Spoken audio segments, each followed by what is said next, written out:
James Carter had never known a day outside the boundaries of his family's farm. Born in the weathered bedroom of the old farmhouse, he'd taken his first steps on its creaking oak floors and spent his childhood chasing fireflies across its endless fields. The land had been in the Carter family for over 250 years, a sprawling testament to resilience passed down from one generation to the next. Each Carter who tilled its soil or mended its fences had added to its legacy, transforming it from a modest homestead into a living monument of hard work and unyielding spirit. The farmhouse itself, built in 1778 by James's great-great-great-grandfather, Ezekiel Carter, stood as a stubborn relic of a bygone age, its sagging roof and rattling windows a badge of honor rather than a mark of decay. Acres of fertile earth stretched out in every direction, dotted with towering oaks that had seen centuries come and go, their gnarled branches whispering tales of the past. Rusted machinery, once the pride of early 20th century innovation, lay scattered like forgotten sentinels, silent witnesses to the farm's evolution. For James, this wasn't just a piece of property, it was his sanctuary, his inheritance, the only place where he'd ever truly belonged.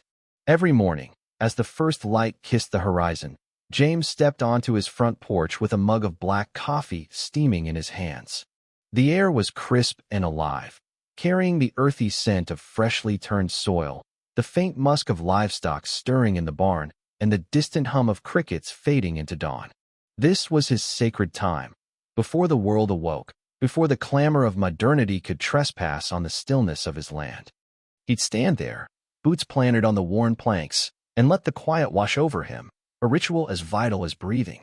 That morning was no different. The sky blushed pink as he took a deep sip, savoring the bitter warmth, then set off toward the barn to begin his chores.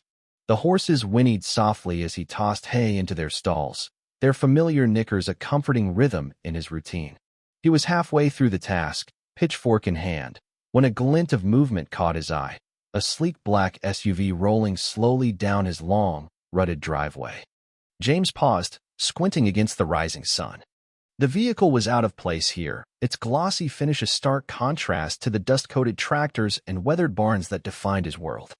Visitors were rare on Carter land, and unannounced ones rarer still. A knot of unease tightened in his gut as the SUV came to a stop near the farmhouse.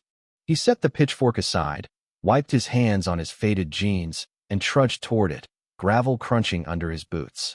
The driver's door swung open, and out stepped a woman who looked like she'd been plucked from a corporate boardroom.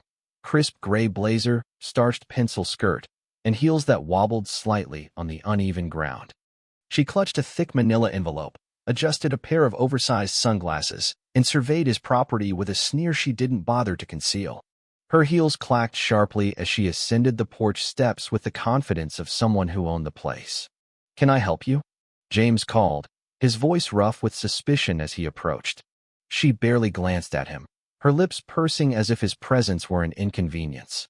"James Carter," she asked, thrusting the envelope forward. "You've been served." He stopped short, hands still at his sides. "Served with what?"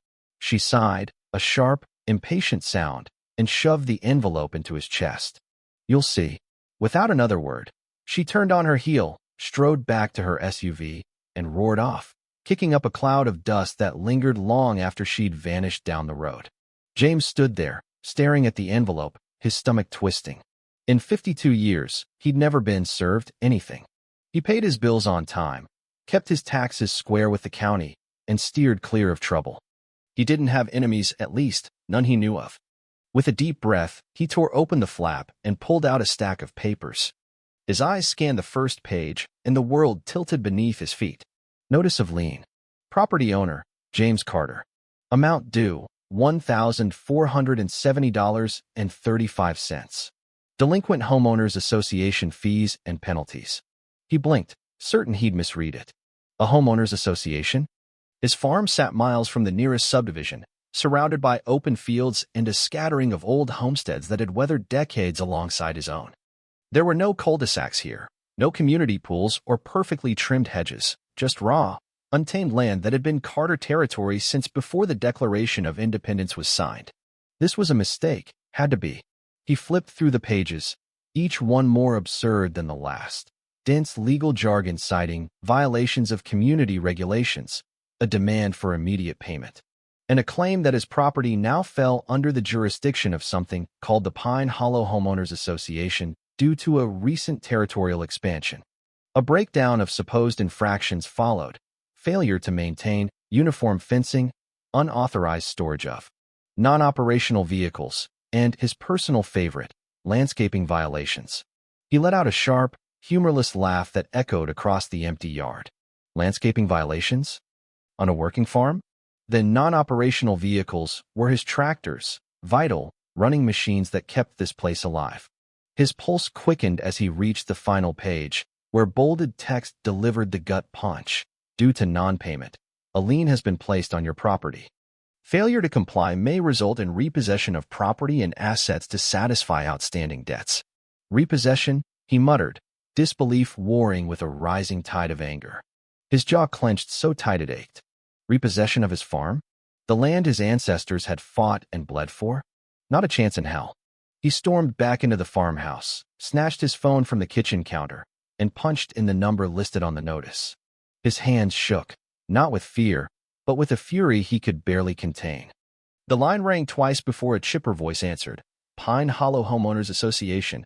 How may I assist you today? James forced a slow breath, trying to keep his temper in check. I just got a notice saying you've put a lien on my farm. There's been a mistake. May I have your account number, sir? I don't have an account number because I'm not part of your association. A pause, then a condescending little chuckle. Oh, I see. Are you Mr. Carter by chance? Yeah. Here it is in our system. Your property was recently incorporated into the Pine Hollow Homeowners Association following an expansion of our coverage area. We sent a notice about new regulations and fee structures several months ago. I never got any notice, and I sure as hell didn't agree to join anything.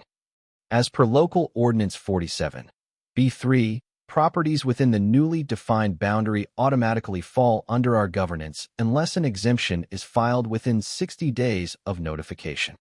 What notification? He snapped. Another pause. It was sent via mail. If you failed to respond, your membership was assumed. That means homeowners association fees, compliance checks, and community regulations now apply to your property. He could feel the heat rising in his chest, his vision blurring with rage. Lady, I don't live in a neighborhood. This is a 250-year-old farm, private land. I don't need your approval to do what I've been doing my whole life. I'm afraid the rules apply to everyone equally, she replied, her tone syrupy with fake sympathy. Now, would you like to make a payment today? Not a chance in hell. Then please be aware that penalties will continue to accrue. Additionally, further action may be taken to ensure compliance, including asset removal. His heart lurched. Asset removal? What's that supposed to mean? Any vehicles or structures that don't meet our standards are subject to removal at the owner's expense. Non-registered vehicles, excessive storage, unauthorized construction. A cold sweat prickled his skin as he glanced out the kitchen window at his tractors, his battered Dodge pickup, the hay barn that had stood since his grandfather's day. You're telling me you can just come onto my land and take my stuff? Under association regulations, yes, if violations are left unaddressed. Costs will be charged to you. If you have further questions, I recommend attending our next meeting. He slammed the phone down so hard the receiver cracked, the sound reverberating through the silent house. This wasn't a mistake. It was a calculated assault. They weren't just after his money. They were threatening his entire way of life. This was war. Sleep refused to come that night. James lay in his childhood bed, staring at the shadowed ceiling, the woman's smug words looping through his mind. Further action may be taken, including asset removal. It wasn't a vague warning. It was a promise, a dagger aimed at the heart of everything he held dear. Every creak of the old house, every rustle of wind against the windows, sounded like an invasion. He rose before dawn, the sky still bruised with night, and pulled on his boots.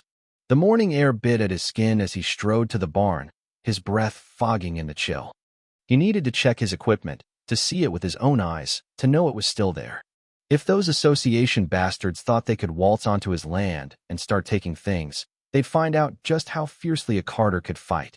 He rounded the barn, and his world stopped. The spot where his green John Deere tractor had sat for years was empty. His steps quickened, boots pounding the dirt as he scanned the yard. The old case tractor, its rust-red paint chipped from decades of hauling feed, was gone too. Panic clawed at his throat as he spun toward the side of the barn where his Dodge Ram, a beat-up but reliable workhorse, had been parked the night before. Nothing. His fists clenched so tight his knuckles turned white, nails biting into his palms. Theft? No, that didn't add up. His farm was miles from any main road, tucked away in a corner of the county few bothered to visit. And after a string of trespassers last summer, he'd installed security cameras, grainy but functional. A common thief wouldn't target tractors, heavy and slow to move, unless they thought they had the law on their side. He stormed back to the house, rage trembling through every muscle, and yanked his laptop from the kitchen table. Fingers shaking, he pulled up the security feed. The footage from midnight painted a chilling picture. Two massive tow trucks rolling into his driveway, their headlights slicing through the darkness like predators' eyes. Men in reflective vests climbed out, moving with the calm efficiency of professionals who knew they wouldn't be stopped. They hooked up his tractors with practiced speed, hauled them onto flatbeds, and then hitched his truck. One of them, a wiry guy with a clipboard, had the gall to wave at the camera, a mocking little salute before driving off into the night. James's pulse thundered in his ears, a drumbeat of fury. This wasn't some random heist. It was the Pine Hollow Homeowners Association flexing their muscle, stealing his livelihood under the guise of compliance. He grabbed his keys and bolted out the door. The horses could wait. The fields could wait. This couldn't. His old Ford Bronco roared to life as he peeled out of the driveway, gravel spraying behind him. He had one destination, the Pine Hollow Homeowners Association office in town, a gleaming brick building that screamed money and arrogance. The drive was a blur of adrenaline and dust, his hands gripping the wheel, so tight, his fingers cramped. By the time he screeched into the parking lot, the morning sun was climbing higher, glinting off the office's glass doors. He didn't bother locking the Bronco, just charged inside, boots thudding against the polished tile.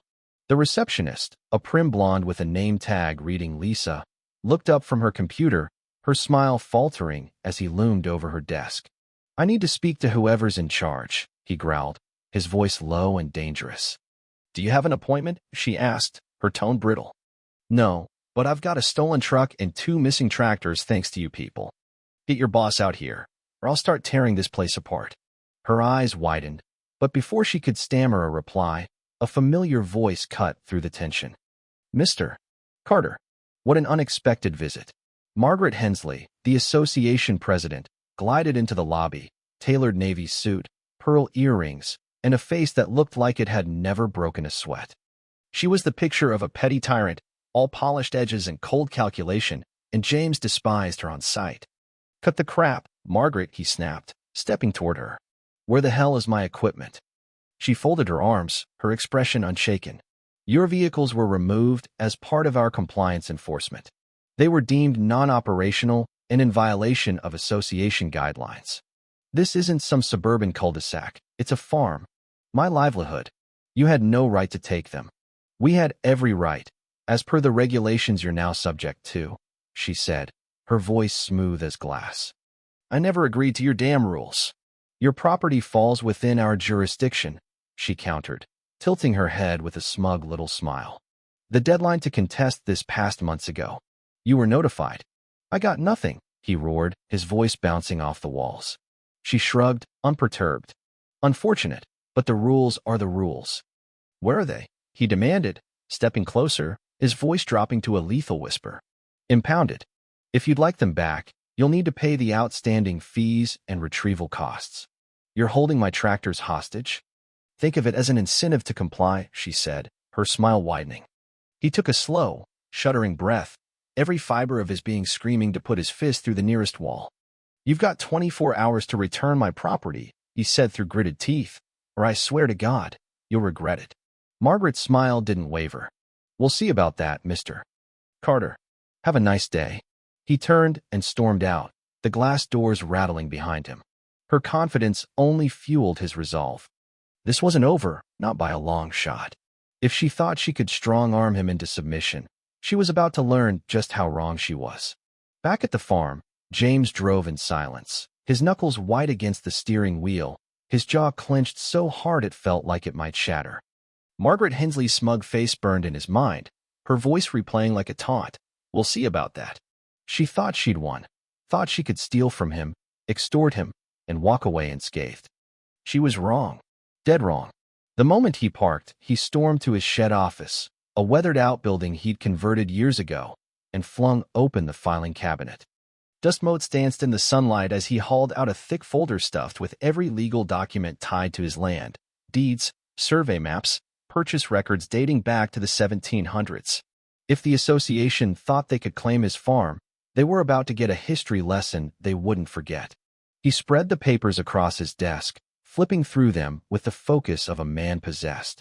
He needed proof, ironclad evidence that his land had never been part of their suburban empire. It took less than 10 minutes to find it, a deed from 1892, filed with the county, detailing the Carter Farm's boundaries in meticulous script. No mention of any association, no clauses tying it to a community. He smirked, a flicker of triumph cutting through his anger. Gotcha. Next, he booted up his ancient laptop and pulled up the Pine Hollow Homeowners Association website. Their community expansion project page was a masterpiece of PR fluff, all about beautifying the area by annexing nearby properties. Buried in a subfolder was a scanned PDF labeled New Boundary Adjustments, 2023. He opened it, and his stomach clenched.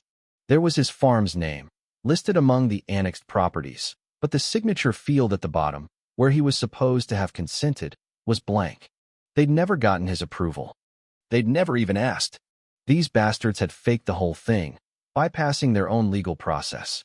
James exhaled slowly, his mind racing. This was his weapon, and he'd wield it like a sledgehammer. He gathered the files, locked the shed, and jumped back into the Bronco. The drive to the county clerk's office felt like a countdown to battle, every mile stoking the fire in his chest. When he arrived, he strode past the line of sleepy locals and slammed his documents on the counter. I need to speak to whoever handles property disputes, he said, his voice hard as steel. The clerk, a middle-aged woman with tired eyes and a name tag reading Clara, glanced at the stack, then up at him. That'd be Tom Grayson. He's in his office. You got an appointment? No, but he's gonna want to hear this. Something in his tone, or maybe the sheer weight of the papers, convinced her. 5 minutes later, James sat across from Tom Grayson, a grizzled man in his 60s with a no-nonsense air honed by decades at the county desk. All right, Grayson said, leaning back in his creaky chair. Tell me what's going on. James laid it all out. The lien, the midnight theft of his equipment, the fraudulent annexation. He slid the 1892 deed across the desk, followed by the association's doctored document with its glaring blank signature. Grayson's frown deepened as he scanned the pages, his muttering growing darker. Son of a bitch, he said under his breath, flipping to the expansion notice. They didn't get your consent? Nope. This is bad, real bad. Without your signature, they had no right to annex your land. That makes the lien, the fines, the towing, all of it unlawful. So what now? James asked, arms crossed. Grayson's eyes narrowed. You want to press charges? Hell yes. A slow grin spread across Grayson's face. Good. He picked up his phone and started dialing, his voice sharpening as he spoke to the State Real Estate Commission. From what James could piece together, an association caught illegally annexing land faced steep penalties, fines, investigations, even dissolution. Next, Grayson called the sheriff's department, detailing the unauthorized removal of James's equipment. Deputies are heading to the impound lot now, he said, hanging up. They'll get your stuff back. But we're not done. We should take this to the press. James raised an eyebrow. The press. Grayson leaned forward, his voice low. Associations pull this crap all the time because folks don't fight back. Expose this, and it'll bury them. Keep M from wiggling out of it.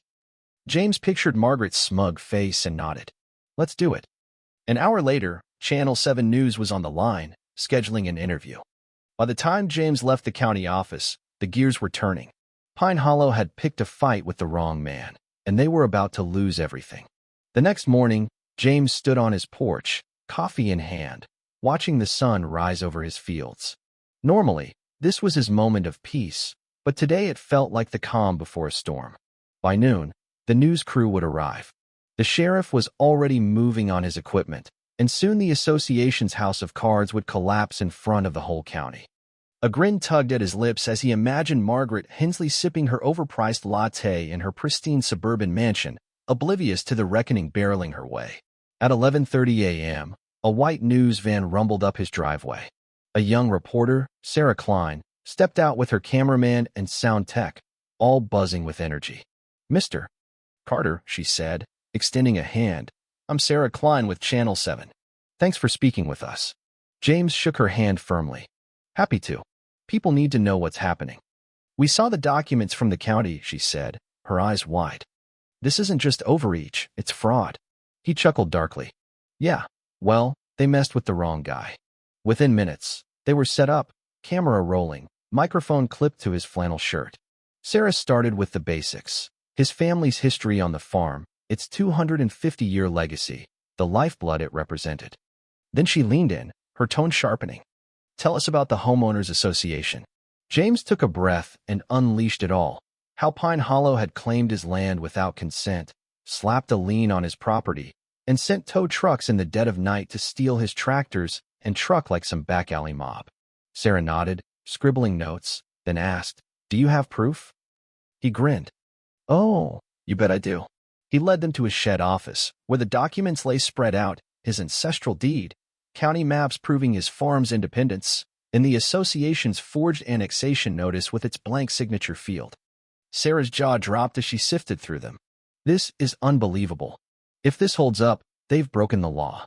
"They don't even care," James said, folding his arms.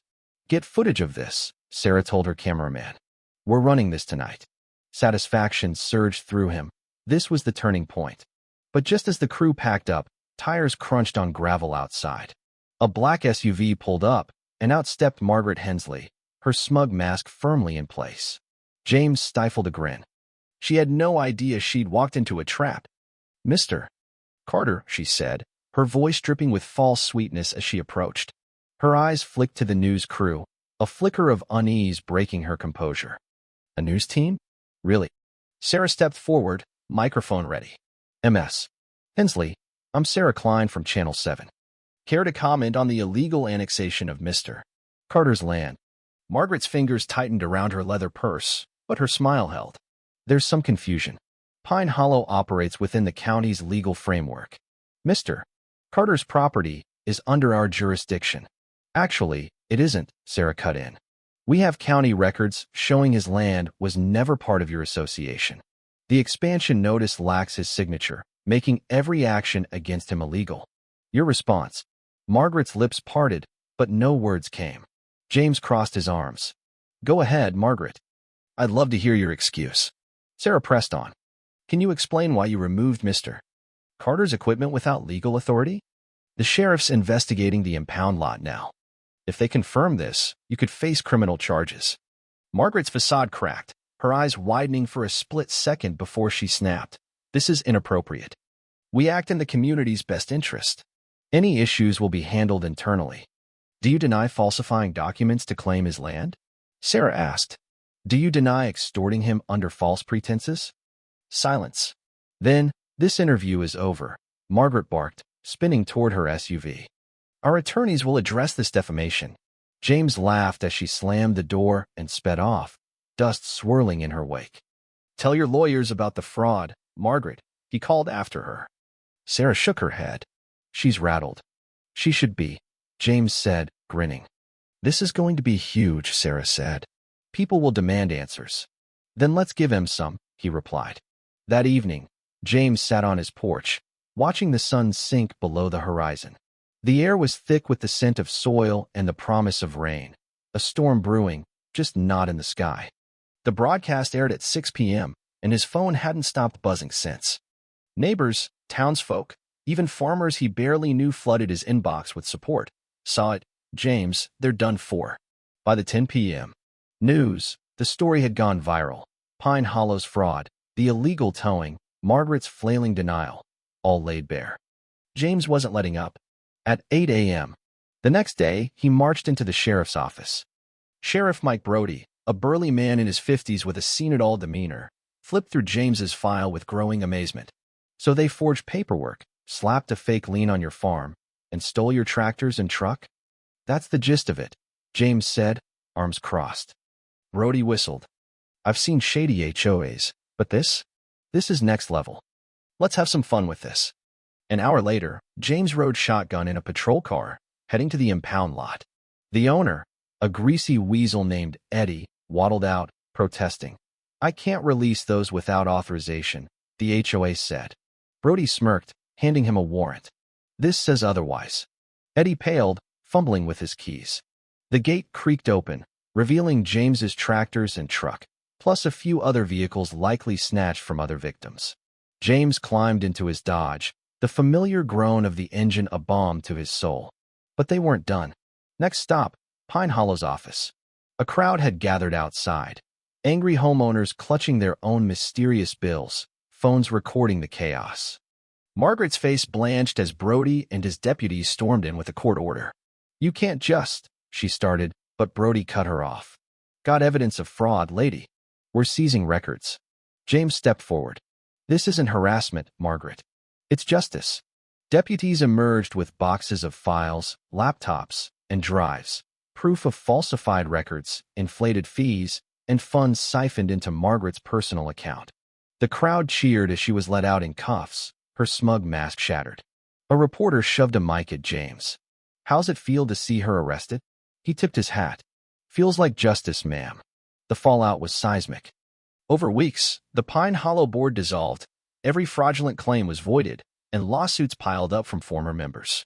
Margaret faced felony charges, fraud, theft, embezzlement. James sat on his porch one evening, a cold beer in hand, watching the sunset paint his fields gold. His farm was his again, untouchable. Pine Hollow was a memory, buried by the man they'd dared to cross. Justice didn't just taste good, it felt like victory. This expanded version deepens the narrative with vivid descriptions, extended dialogues, and a broader cast, all while keeping the core story intact. Let me know if you'd like even more elaboration.